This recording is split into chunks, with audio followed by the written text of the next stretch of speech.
우리 저번 주간에는 우리 인계점이라고 하는 그 말씀을 전했습니다.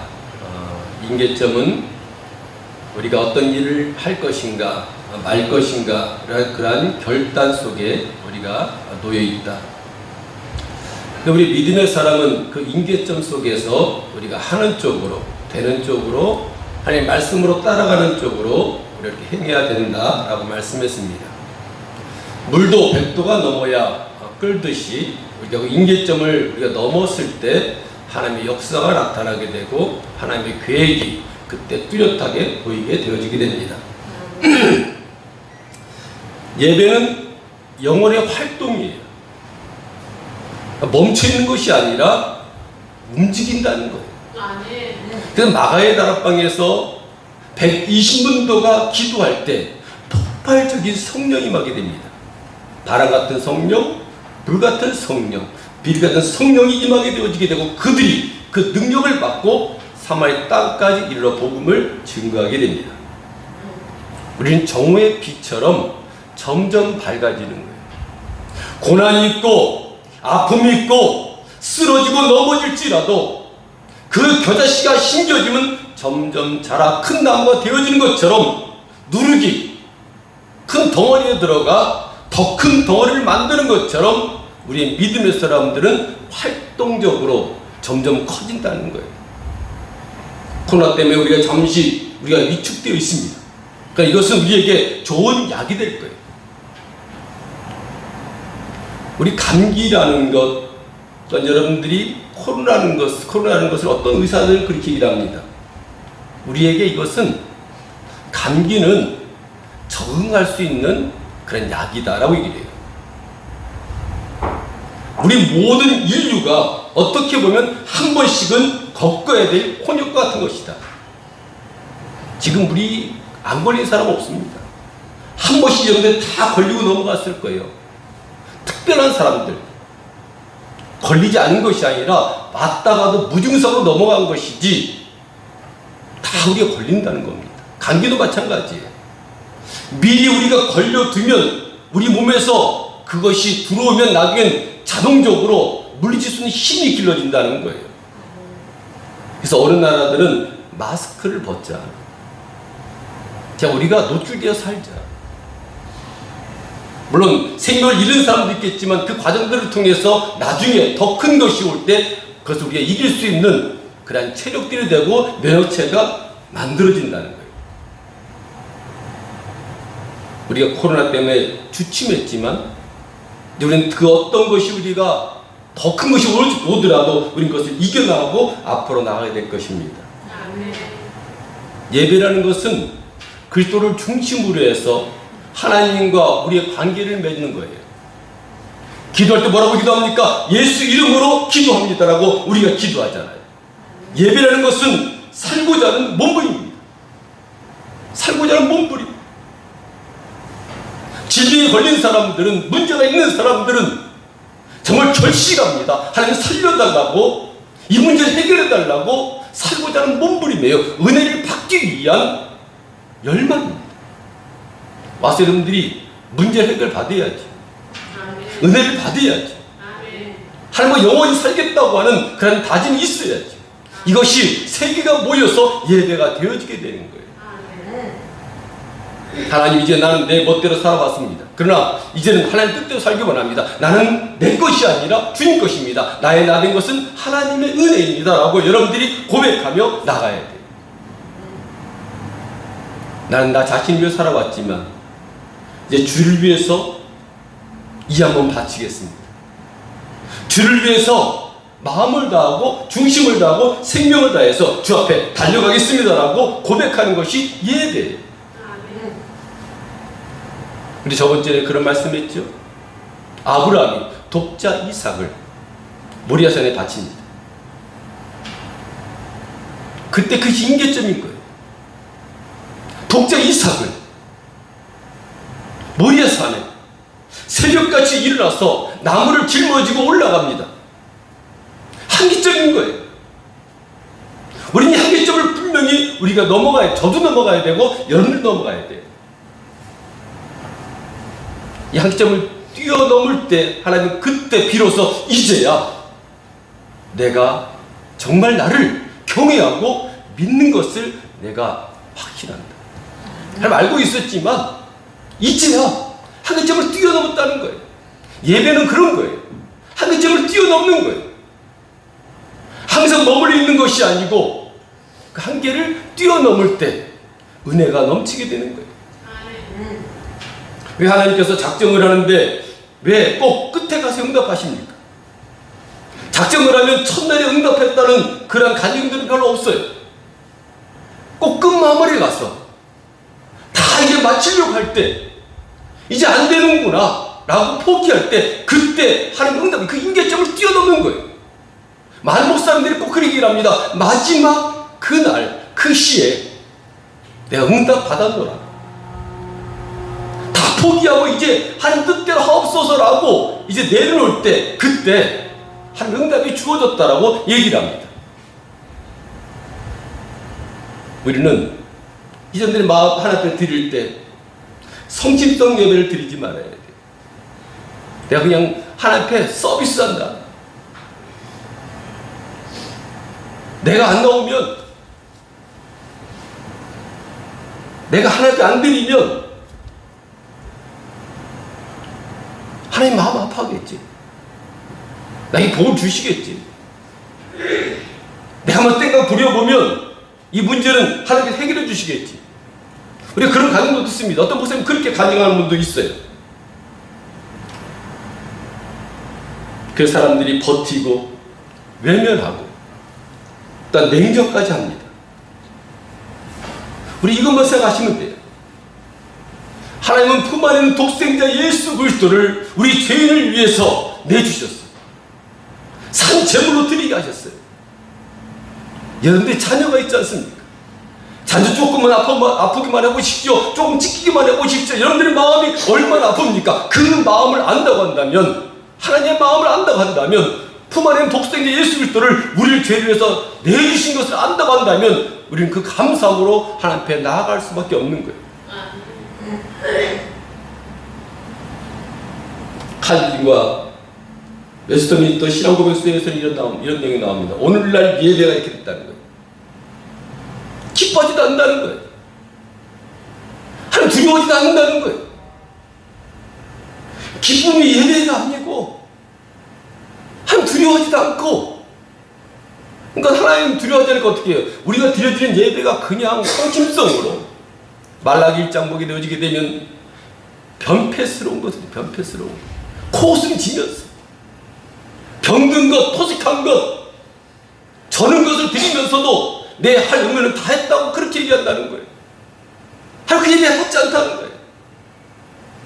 아들이 아버지를 공경하고 종이 상전을 두려워해야 되는데 난 너희 아버지다, 난 너를 창조한 창조주다라고 얘기하는데도 두려움도 없고 공경하지도 않는다라고 책망을 하고 있는 거예요.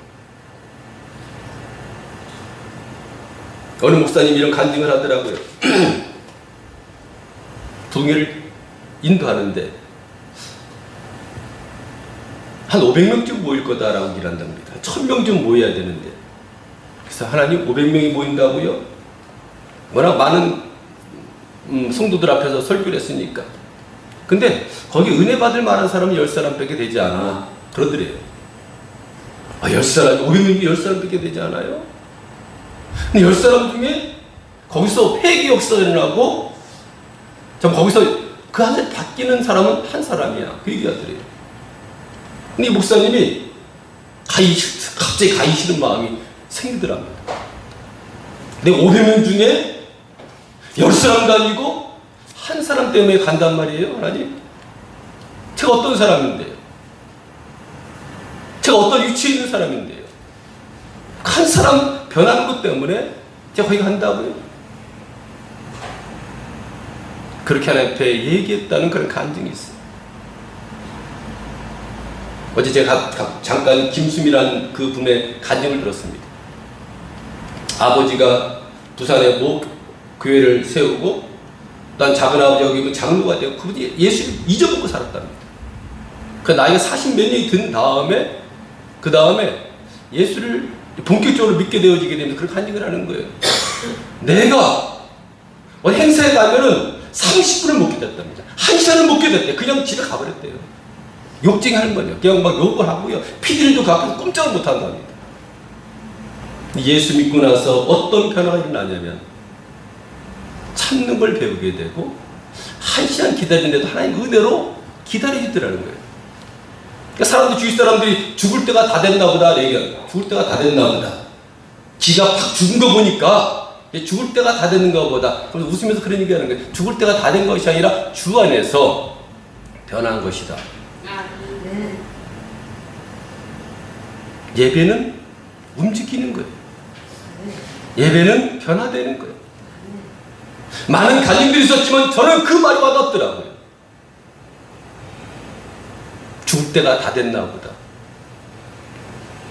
기가 바뀐 거 보니까 많은 사람이 두려워하고 욕쟁이로 소문이 나고 사람이 근접하기 어려운 그런 얼굴을 갖고 있고 조금 연문질만 해도 무서워할 그 얼굴을 갖고 있는 그 사람이 예수 안에 그 바뀌는 모습을 보면서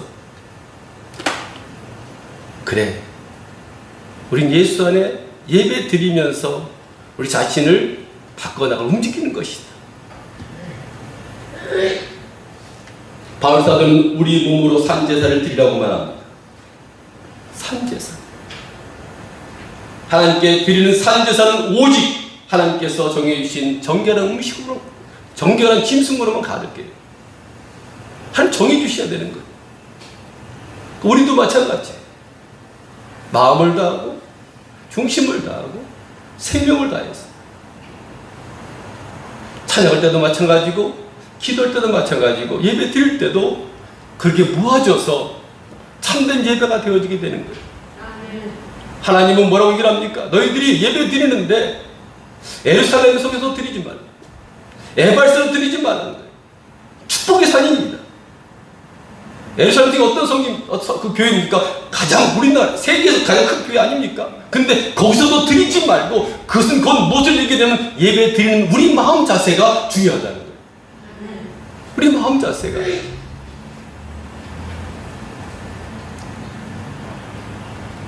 예수님께서는 우리 인류를 위해서, 우리 각 사람을 위해서 대신 십자가의 산 제물로 드려졌습니다. 이제 우리도 산 제물로 드려야 할 차례예요. 우리 몸을 가볍게 드리는 것이 아니고 이제 내가 사는 것이 아니라 내 안에 계시는 주께서 사는 것이다라고 고백해야 돼요. 내 말이 나오는 것이 아니라 예수의 마음이 나오고 예수의 성품이 나오고 예수님의 말씀이 나와야 돼요. 살아있지만 나를 위해 살지 말고 선심 쓰듯 하지 말고 주를 위해 살기 때문에 산 제사이고 산 제물인 거예요. 날마다 죽는 거예요. 죽은 자는 말이 없고 죽은 자는 푹 찔러도 표정도 변하지 않아요.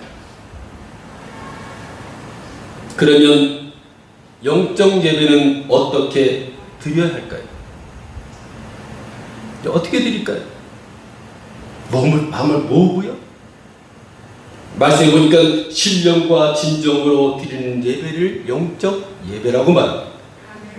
신령과 진정으로 예배를 드려야 하는 이유는 하나님 영이시기 때문에 우리가 드릴 때 신령과 진정으로 드릴 때 그 예배가 하나님과 연락되는 거예요. 베드로 사도는 이렇게 고백합니다. 하나님의 기쁘시게 받으실 신령한 제사를 드릴 거룩한 제사장들이 다 되라. 신령한 예배를 드리는 그런 제사장들이 되라. 하나님을 기쁘시게 하려면 이 세대를 본받지 말고 오직 마음을 새롭게 함으로 변화를 받아 하나님의 선하시고 기뻐하시고 온전하신 뜻이 무엇인지 분별하라 말합니다. 이 세대를 본받지 말라는 건 뭐예요? 이 세대가 악하다는 거예요. 또 이 세대가 악하니 너는 이 세대를 본받지 말라. 이 세대를 따라가지 말라. 제가 아침에 잠시 검색 좀 해봤습니다. 그러니까 검색하는 보니까는 하나님의 교회라고 나오는데 안산홍이가 나오고 장길자가 나옵니다. 안산홍의 아내가 장길자예요.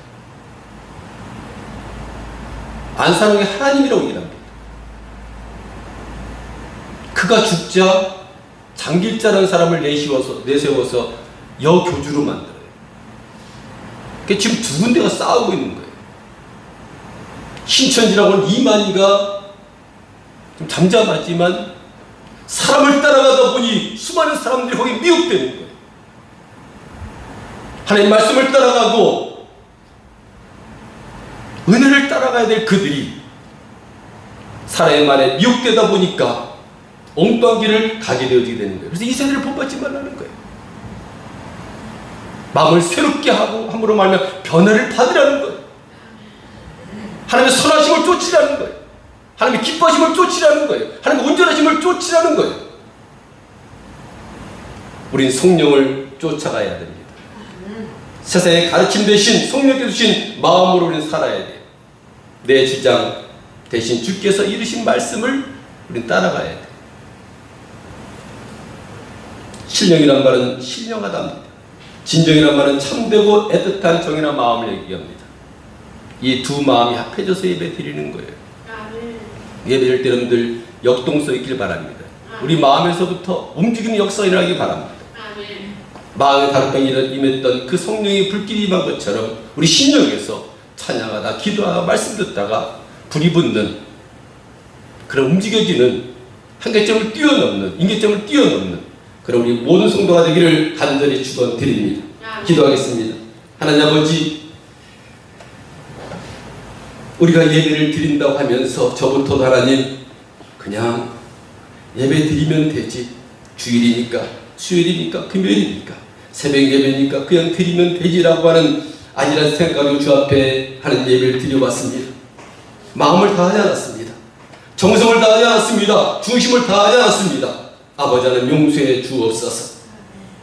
이 일이 얼마나 변폐스러운 거 하며 고스하고 토색한 물건과 저는 것 병든 것을 하나님께 가져왔을 때 너희가 이같이 헌물을 가져오니 내가 그것을 너희 손에서 받겠느냐라고 말씀합니다. 우리가 하나님을 경외합니까? 하나님을 공경합니까? 이들이 그 아비를 종은 그 주를 공경하나니 내가 아비의 주인데 나를 공경함이 어디 있느냐, 내가 주인의 주인데 나를 두려움이 어디 있느냐 라고 말씀합니다. 하나님, 우리 마음의 기쁨은커녕 하나님을 두려워하는 마음까지 다 상실했습니다.